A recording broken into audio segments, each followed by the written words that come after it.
Perkenalkan, nama saya Gustamika Valentino. Saya dari kelas manajemen 22A. Di sini saya akan mempresentasikan dari mata kuliah desain organisasi dengan judul tentang tantangan dasar dalam desain organisasi.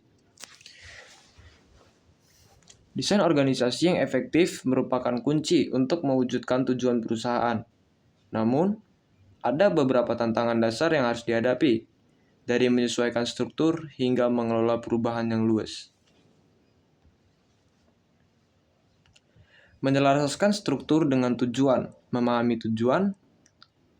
Yang pertama, memahami tujuan. Penting untuk menyelaraskan struktur organisasi dengan tujuan strategis perusahaan, agar semua bagian bekerja secara efektif. Yang kedua, fleksibilitas struktur. Struktur harus cukup fleksibel untuk beradaptasi dengan perubahan, namun tetap menjaga alur kerja yang jelas. Yang ketiga, mendorong kolaborasi. Yang pertama, komunikasi terbuka. Membangun komunikasi yang transparan antar dua arah tim untuk mendorong kolaborasi, sehingga kedua tim dapat bekerja sama dengan menggabungkan dua arah komunikasi. Yang kedua, tim lintas fungsi. Membentuk tim yang terdiri dari beragam keahlian dan perspektif untuk mendorong inovasi, sehingga terwujud inovasi-inovasi yang berkembang untuk memajukan perusahaan. Lanjut. Mempertahankan fleksibilitas. Yang pertama yang kita harus memiliki kemampuan adaptasi cepat.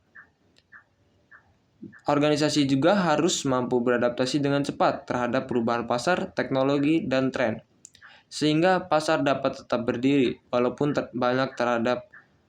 tidak terpengaruh terhadap banyaknya perubahan, sehingga tetap menjadi tren dan mengikuti perubahan pasar. Yang kedua, budaya inovatif.